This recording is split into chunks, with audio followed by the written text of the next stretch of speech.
my name is Megan Mallow. I'm from the Klein Collins chapter of FCCLA. I'm competing at level 3 and I picked the 4 to 5 year old age range category for my case study.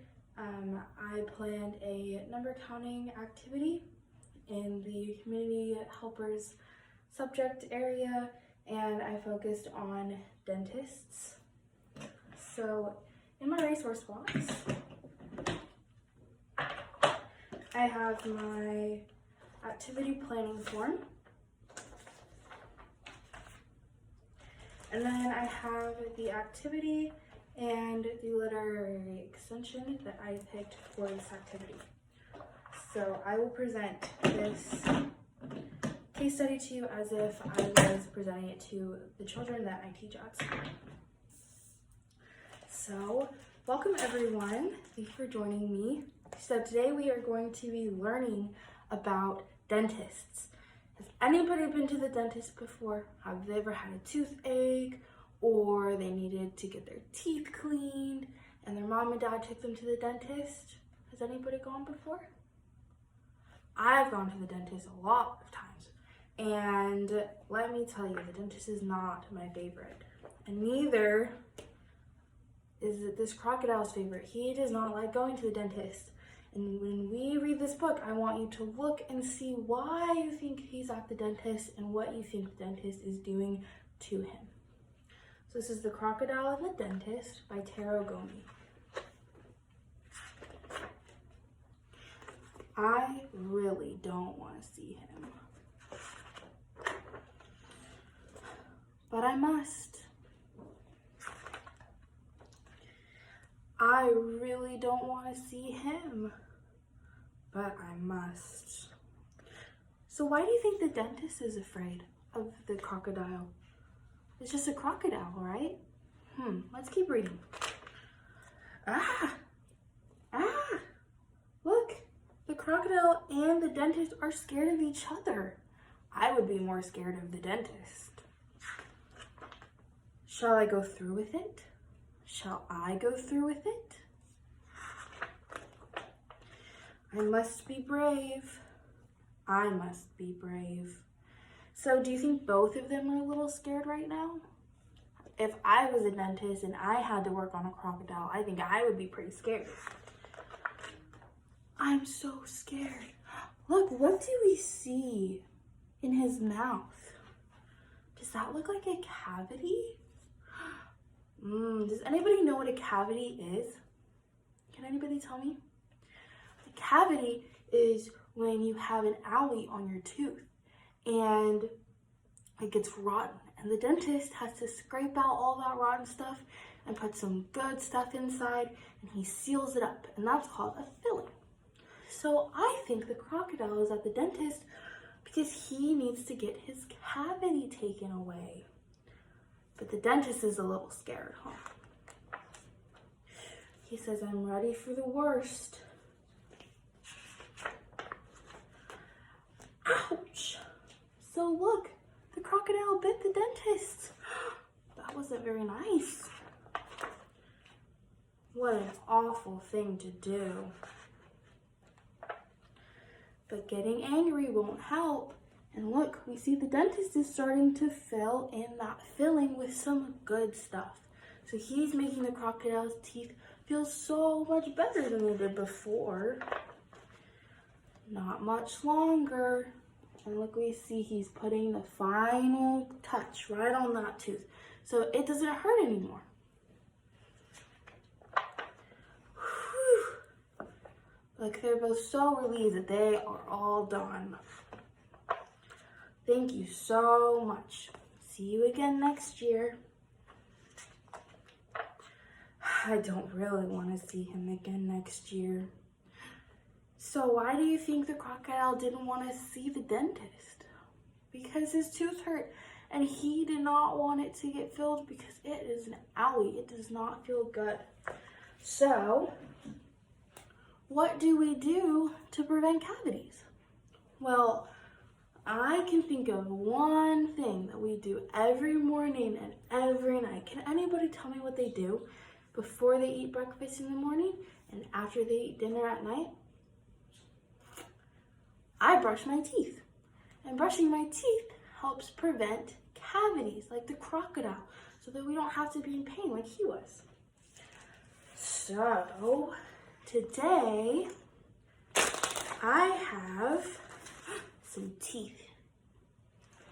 Everybody has teeth. We all have teeth in our mouth, but Miss Megan has teeth right here on a piece of paper. And these teeth have numbers on them. We have number 1. Can anybody tell me what number that is? We have number 4. You're right. Number 6. We have so many different numbers. So Miss Megan is going to give each of you a number. And we are just going to lay our numbers out on the table. And now, if we look in my little bag, what do those look like? They look like beads, but they're not, friends. They are cavities. And cavities, we learned, are good or bad. Cavities are good? No, they're bad. But these numbers are how many cavities each of these teeth have. So I'm going to give each of you a handful of cavities. And I want you to take the number that I gave you, or the tooth that I gave you, and I want you to count the number of cavities that are on your teeth. So I'm going to start. I have the number 2. So I'm going to count out 2 cavities on my cavity counter, and I'm going to place them on my tooth. And there we go. So this tooth has 2 cavities. Let's see. Ooh, this tooth has a big number. Can everybody count to 6 with me? Can we count together?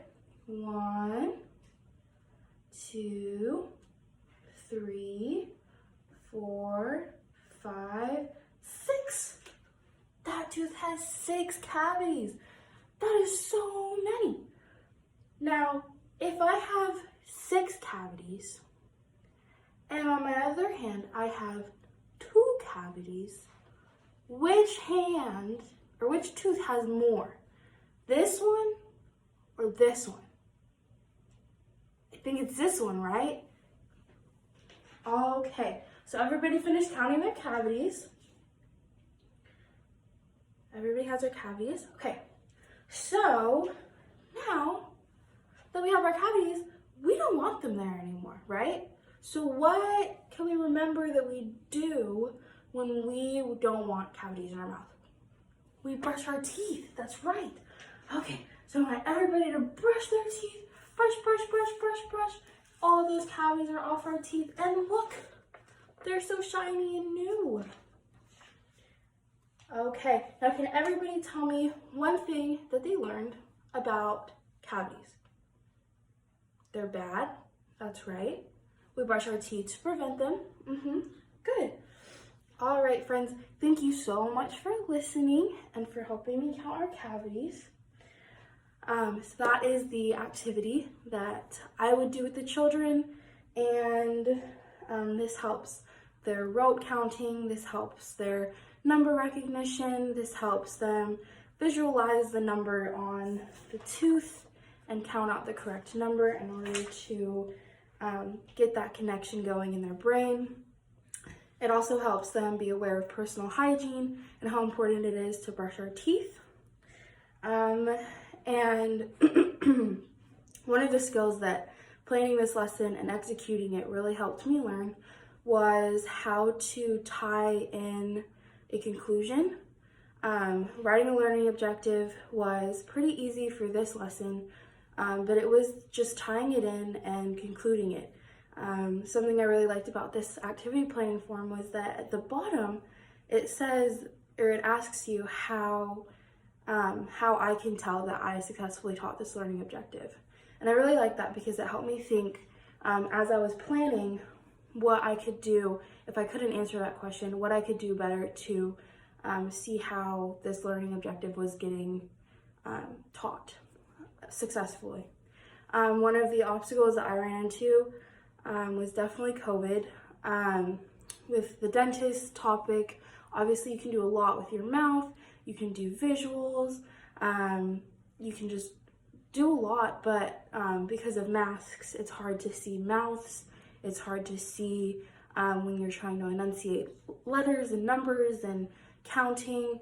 But I think having a visual like this is a really good way to bypass that obstacle. So yeah, thank you so much for your time, and I'm very excited to have taught you today, and I hope you have a great rest of your day. Thank you.